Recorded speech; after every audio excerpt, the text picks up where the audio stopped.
Holy shit, that was terrifying. Just, oh my god.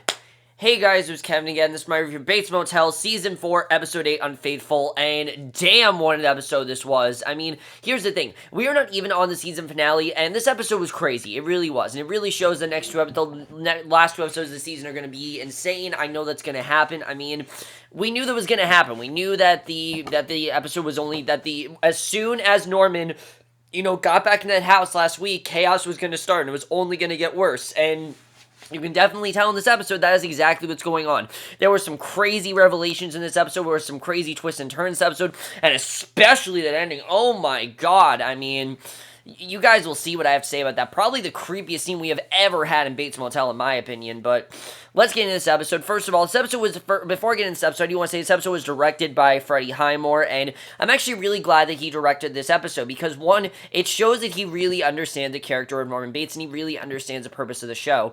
And a lot of people remember when the show first came out and said, oh, Freddie Highmore's not a great Norman Bates, but I think as the show has gone on, he's understood more and more of how to be the best Norman Bates possible, and writing for Norman Bates is a lot harder than playing Norman Bates, and I think it's kind of, it kind of gave him the advantage in this episode. Since he was writing for Norman Bates, he had to play the character to its fullest potential. He gave himself the best stuff. I mean, this is Norman Bates, without a doubt. This is the Norman Bates that we love. Not the Norman Bates that we love, but the Norman Bates that we know from Psycho, the Norman Bates that we've been waiting for, and terrifying stuff in this episode. Let's just get into it. We start with Norma. She's tossing and turning in the middle of the night. She gets up and checks on Norman, and it's a very familiar scene. It kind of reminds us of early scenes in seasons 1 through 3. He can't sleep either because it's freezing in the house, and Norma thinks that the furnace is broken, and that's basically the problem, that the furnace is broken, and they head downstairs. Norma tinkers with the heater. Norman complains about the TV in the living room. He's not happy with some of the changes his mom has been making, and that's really a big part of this episode, is how everyone's pretty much moved on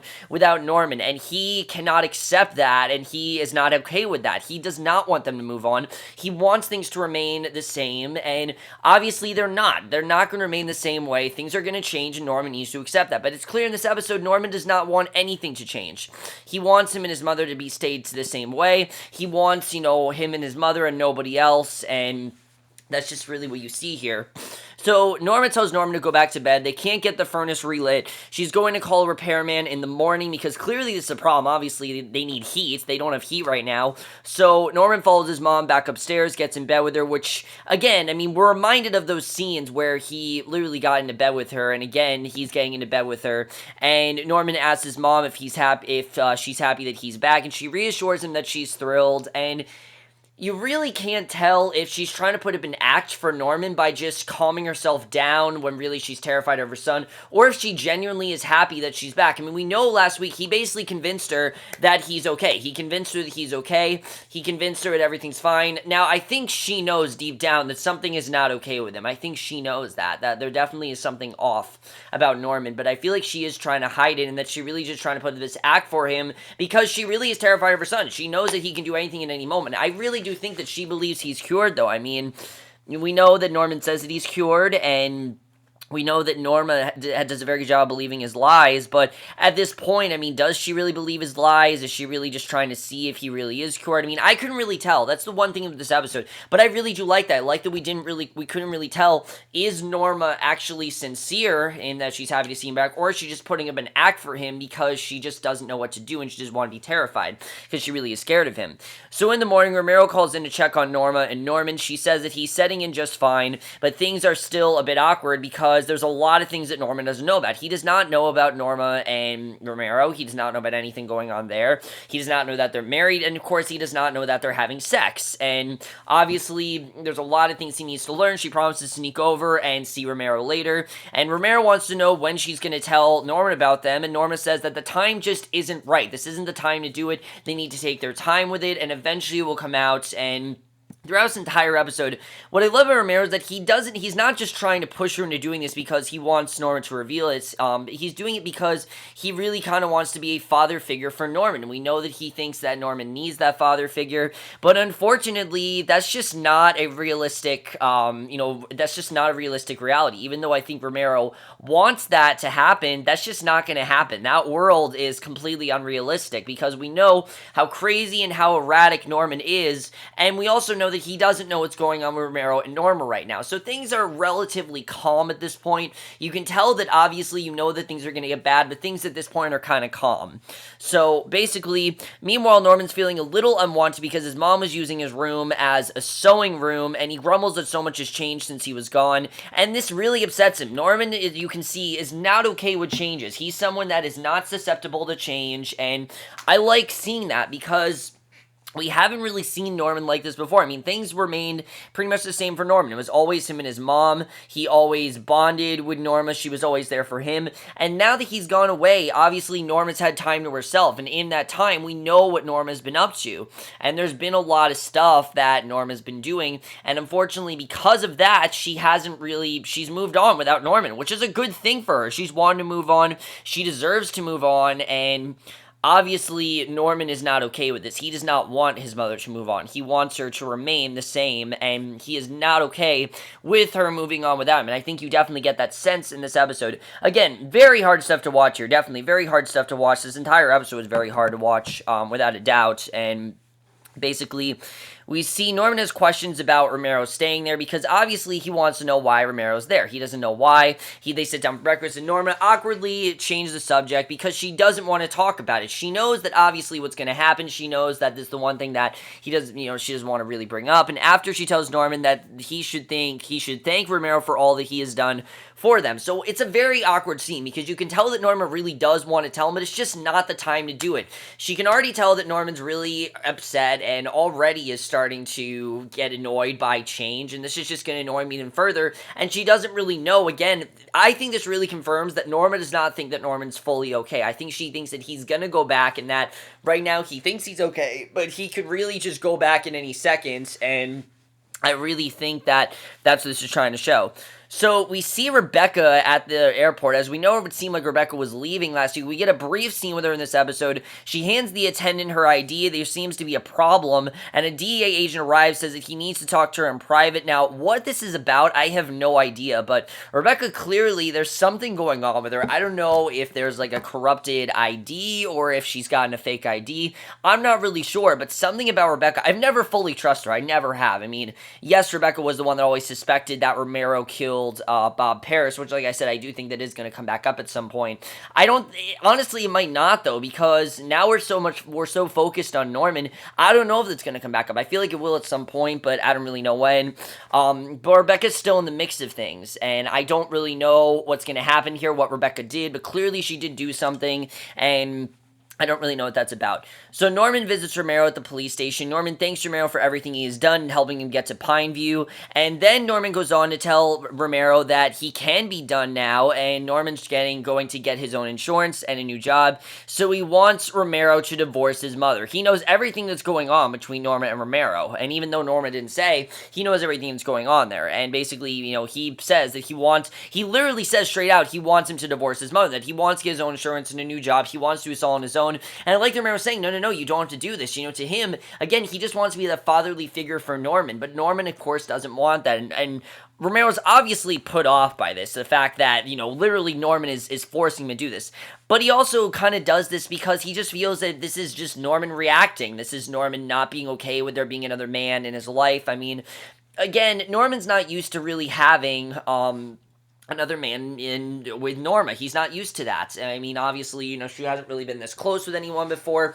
She's had little dates here and there, but nothing really to this extent. And of course, Romero doesn't really know. I mean, Romero knows how far Norman can really go. But of course, he wasn't there when Norman put the gun to Norma's head. He wasn't there when Norman said that he was going to kill both of them. So this is something that Romero does not know. He does not know the extent of how crazy Norman is. He knows that Norman is obviously erratic and there's a lot of problems with him, but he doesn't really know all the problems that really are going on with Norman and really how serious it really is.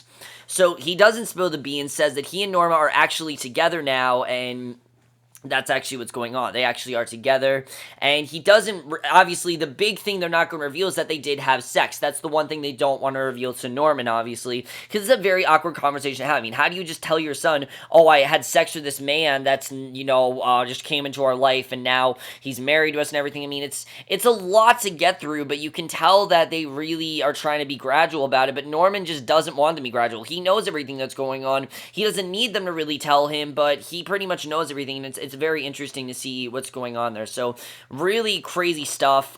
They're definitely really crazy. So Norma runs into Dylan in town. She's buying space heaters until the furnace gets fixed, and I like that Norma and Dylan are on good terms. I definitely do love seeing that, especially because of how bad things are between her and Norma right now. I like that things are different between her and Dylan. We see Norma runs into Dylan in town. She's buying space heaters until the furnace gets fixed, and Norma explains that Norman came back home, and Dylan obviously isn't thrilled because he knows how effective Norman was and how erratic he was and the problems that he went through. He really thinks that this is a bad idea that Norman's back, but it really isn't up to him, as we know. So Norma reassures him that his brother's getting better and he's on meds. She convinces him to come over for dinner later, and I feel like Norma wants to think that Norman's better, when really I think deep down she knows he's not. I think she wants people to think he's better, but I think she knows really he's not, and basically she thinks the best thing for him is to come back to dinner later because Norman hasn't seen him, and bring Emma as well because he hasn't seen him in so long, kind of like a reunion for him. So Norma pays Romero a visit. He tells her about Norman's visit. He wants her to tell her son the truth about them, and Norma gets really upset. She shouts that he isn't going to push her into telling Norman about them. She wants to do it when the time is right, and I get it. I get that she wants to, but when is the time going to be right? I mean, she keeps shutting it down. When are they finally just going to admit what's going on? So Dylan and Emma arrive at the Freezing Bates house for dinner, and Emma slips upstairs to say hello to Norman and welcome him back, and Norman gives her the same speech he has been giving everyone about how much better he is, and again, it's not true. We know that he's not actually better. I think he really thinks he's better, but I think we know deep down he's not better, and he goes on to tell her he's thrilled she and Dylan are together. And I've said this before, there's a lot of naivety in the real Norman Bates. Not the mother persona, but the actual Norman Bates. The actual Norman Bates, I think, thinks he's better than he is, and of course doesn't really understand what's going on then, because of course he blacks out, and when he blacks out he doesn't remember it. So that's really the situation there. I did like the scene though between Norman and Em, because it shows how different things are between them. I mean, these two used to be really close. You remember there was a time when Emma could have been Norman's love interest, and things could not be more different between them. Now Norman gives her the same speech. He goes on to tell her that he's thrilled that she and Dylan are together. He thinks they're the perfect couple, and Emma, you can tell, is a little taken aback because she's so used to her and Norman being, close and everything, and now they really aren't, and it's different, but I think she's kind of used to it because she's with Dylan and she's happy about that. So Dylan and Emma take Norman and Norma to the Christmas tree lot to pick out a tree, which this episode did take place during Christmas, which was interesting. No, and it seems like they always film the show during winter, I guess, but Norman's fuming over Norman telling Romero to divorce her. Norman can tell that something is bothering her. He corners her at the tree lot and demands to know what is wrong. Norma screams at him to leave her alone. He grabs her arm, won't let her go away, and this is a crazy scene. This is when the episode really starts to get crazy. I mean, the episode is already crazy, but like I said, this episode really is just building and building to that final moment, and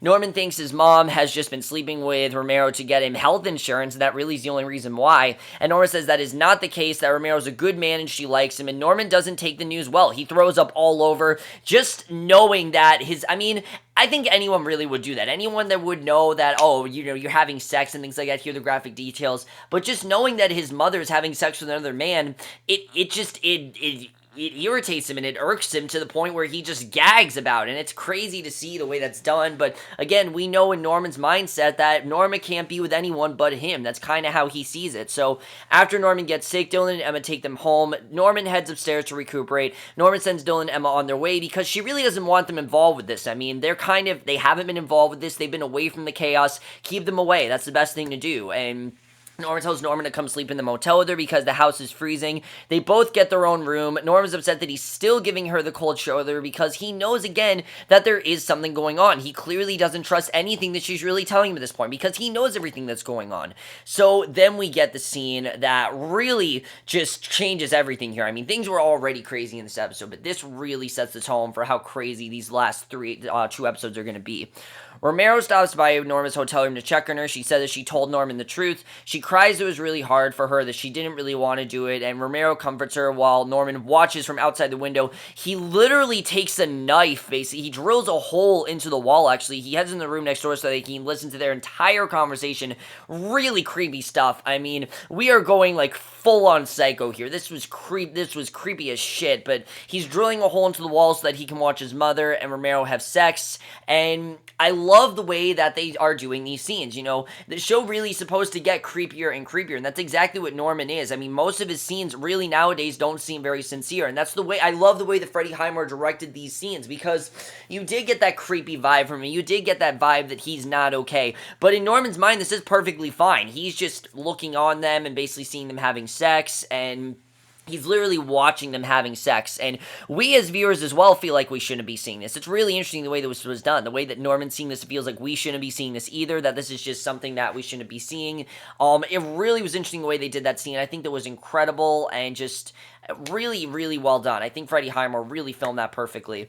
I think he really directed that perfectly, I mean. So the next morning, the repairman shows up to fix the furnace. Norman listens in on his mom talking to the repairman, and isn't too thrilled when he hears her talking about her husband helping her clean up the basement. Just hearing the word husband, you can just tell, I mean, really just makes him feel ill, definitely, because of the fact that he knows that, again, there's another man in Norma's life, and he's not at all okay with that. So Norma scolds him after the repair guy leaves, tells him to stop looking for reasons to be mad at her, because he literally has no reason to be mad at her. I mean, she did everything he asked her to do, and she even says to him that everything she's done for him. She said that last week, and that still is true now. I mean, she was the one that told him, look, if you're better, you can leave. I'm gonna let you leave. She didn't want to let him leave, but he convinced her that he was better, and she let him leave. It was kind of like just the mother's love for her child. It goes that far that she made him make his own choices, and she let him leave. So later, Norma forces Norman to have dinner with her and Romero because she doesn't want things to be awkward. She wants things to be normal. She wants Norman to see that Romero's a good guy and that Romero isn't someone that he should be worried about.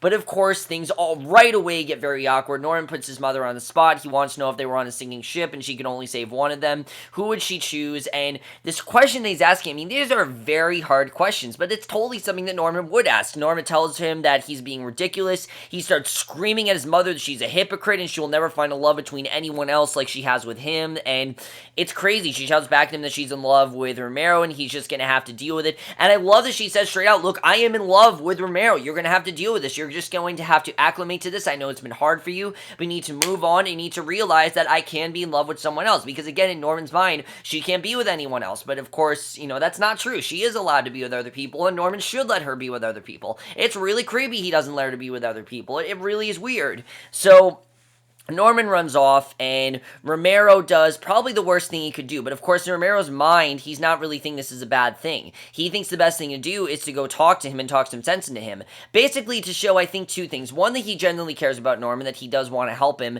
And two, that he really does understand what Norman is going through, and that he really wants to just kind of help him out, because he can see that things are really hard for Norman. And in general, yes, this can be a difficult situation for teens, especially when you have a single mom and you're used to living with her and things like that, and then a man comes into the mix. Yes, it can get very hard. If you're like a young child, then you're very erratic, but not to this extent. Not the way that Norman's acting, especially not in this last scene. Oh my god, I couldn't even watch this next scene, guys. Guys, this scene was so well filmed, and probably one of my favorite scenes in Bates Motel history, but also one of the single most disturbing scene we have had in this show. I mean, this was terrifying, and Freddie Highmore, oh my god, I mean, he was just so chilling in this scene, and you could tell that he really understands the character of Norman Bates, and he really tried to direct this as creepy and as eerie as possible, and it really paid off, because I know a lot of people have been saying we haven't been getting that psycho side of Norman. Well, this season we have, and if anything, this episode shows that we definitely are getting that. And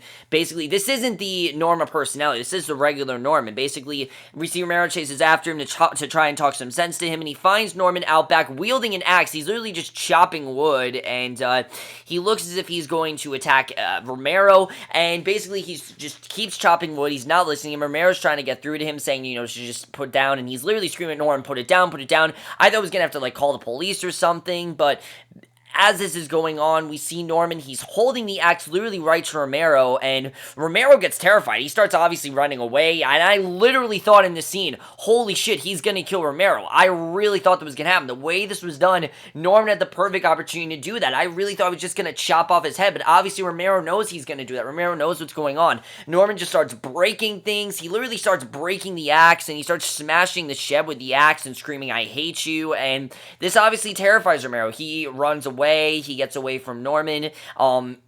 Goes back to Norma, does not tell Norma what happened. He just said that Norma was freaking out and that he wants to leave, basically. He thinks the best thing for him to do is to move out. He thinks that he needs to move out. He thinks he needs to leave, and that basically that's what he needs to do. He needs to move out. He can't be there anymore, and he wants to be with Norma, but he just can't be around Norman anymore. Things are too destructive, and, you know, he just feels that Norma's not safe with Norman there. Norman obviously is very toxic, and basically that is how the episode ends, but holy shit, I mean, just crazy stuff in this episode. Really, this episode was insane, but brilliantly directed and very well realized. I think probably one of the most well realized Bates Motel episodes we've had, because the title Unfaithful really is the perfect title for this episode. To Norman, Norma is being very unfaithful in the sense that it's supposed to be just him and Norma and no one else. And he even says to Romero in that scene, I think it's interesting what he says to Romero. He says straight out, it's supposed to be just us. You know, this is our world. Why are you invading it?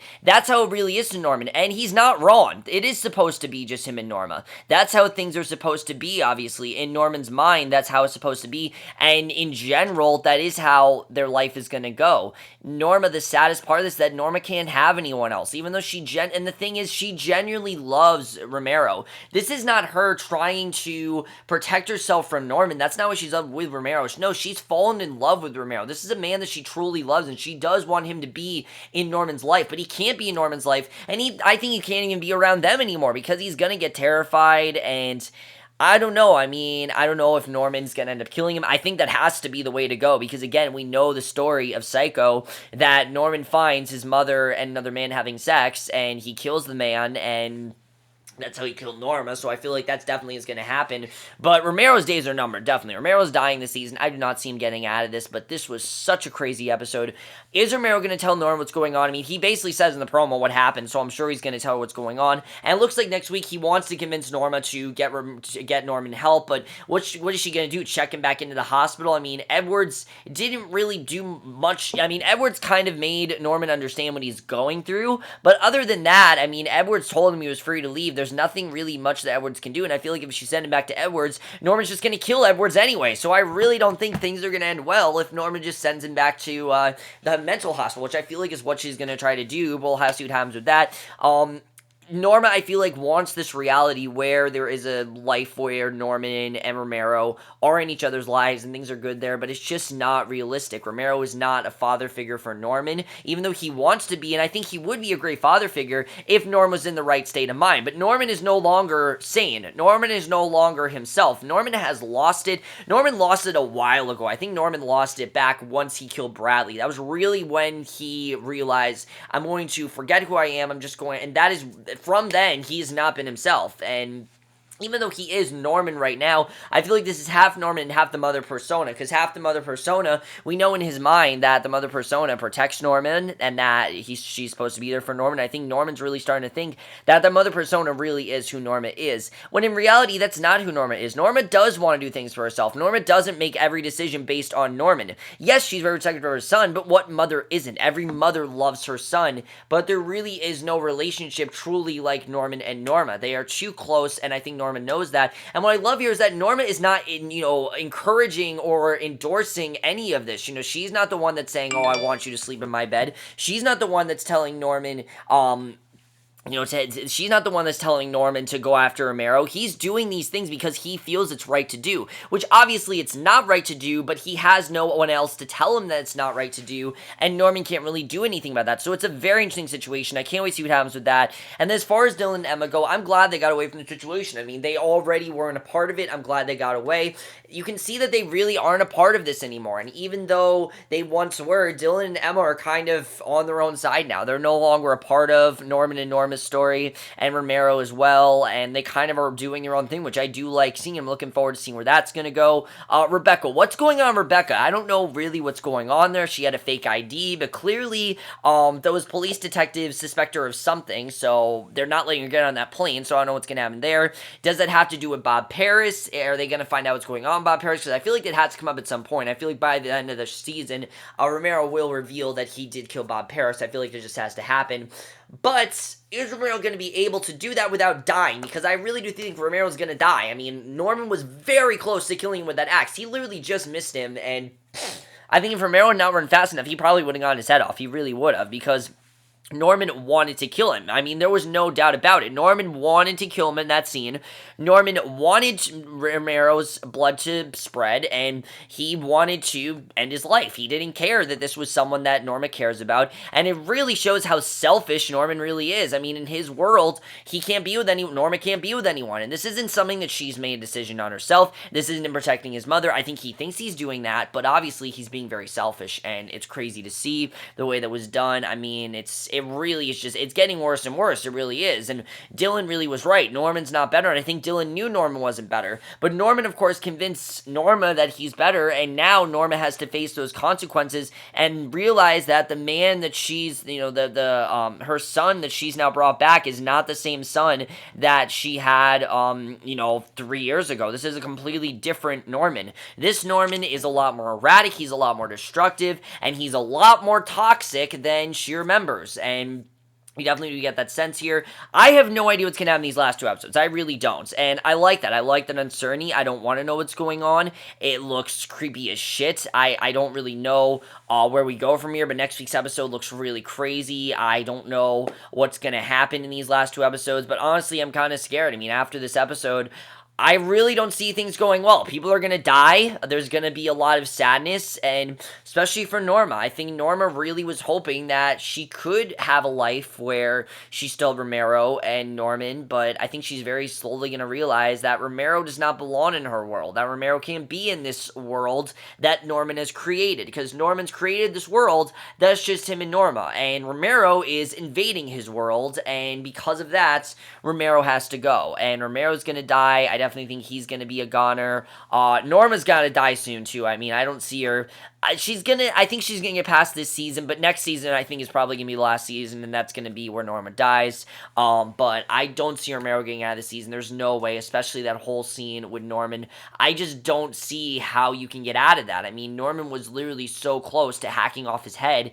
How do you get out of that? I just don't really see it. And I think Romero wants to help Norman and really thinks that he can generally help him, but I just don't know if that's possible. I really don't know if there is such a world where Romero gives Norman the help he needs. I don't think Norman needs any. I don't think Norman is going to get any help because what's going on then? This is something where there really is no cure. This is something that Norman's going through. This is something he really can't control at this point, and this is how he reacts. He overreacts to things. He's destructive, he's violent, and he is a psycho. He really is. And this episode is, of course, he's psycho. And the last episode of the season is called Norma, which is very interesting. The fact the last episode is called Norma. I think it's actually, no, it's called Norman, and it's very interesting what that references, and I feel like that's going to reference, by the end of the season, Norman will be Mother. It's no longer going to be Norman, it's going to be Mother. That is who we're going to see. We've seen a lot of the Mother persona this season, but you can tell that Norman's trying to control, I don't think he's trying to control it necessarily, more than he's trying to be like himself, but like the Mother version of himself, which is, I don't know, it's very interesting the way that he did that, but like I said, definitely credits to Freddie Highmore. He directed this episode to perfection. I really hope he directs another episode, because he really understands the show. He knows what works, he knows what doesn't, and I really think he did that perfectly here. Every scene just clicked. Every scene, like I said, this really was this was an episode that was just building tension throughout it. It was one of the most intense episodes we ever had. One of the best episodes of Bates Motel I think we've ever had, without a doubt. I absolutely love this episode. Crazy stuff. I have no idea where we go from here. I really don't. After this episode, things are just going to be crazy. But over, guys, when you guys saw this episode, love to hear your thoughts on it. Crazy stuff. And I will see you guys in my next video, which will be for, I think, my review of the girlfriend experience. I don't know, but I will see you guys for that. Okay, bye.